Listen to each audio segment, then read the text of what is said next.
నేను ఇప్పుడే హరిహర వీరమల్లు సినిమా చూసి వచ్చాను. ఈ సినిమా 2 గంటల 30 నిమిషాలు ఉంది. ఈ సినిమాలో బ్యాక్గ్రౌండ్ మ్యూజిక్ అదిరిపోయింది.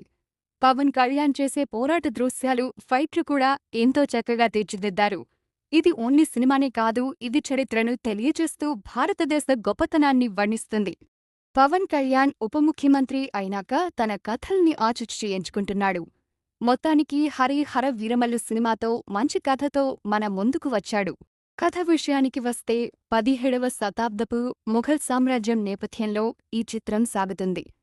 వీరమల్లు అనే ఒక బందిపోటు మొఘలుల నుండి కోహినూర్ వజ్రాన్ని దొంగిలించే పనిని చేపడతాడు. హిందువుగా జీవించాలంటే పన్ను కట్టాల్సిన దారుణమైన పరిస్థితులలో ధర్మాన్ని కాపాడటానికి చేసే పోరాటమే ఈ సినిమా కథ. కృష్ణా నది తీరంలో దొరికిన కోహినూర్ వజ్రం కులీ కుతుబ్ షాల నుండి మొఘలుల వద్దకు ఎలా చేరిందనే విషయాన్ని తెలియచేస్తుంది.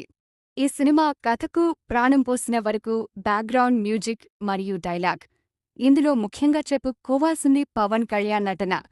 ఈ సినిమా కథకు ప్రాణం పోశాడు. ఈ మూవీ ఏ ఫ్యాన్స్కైనా నచ్చుతుంది.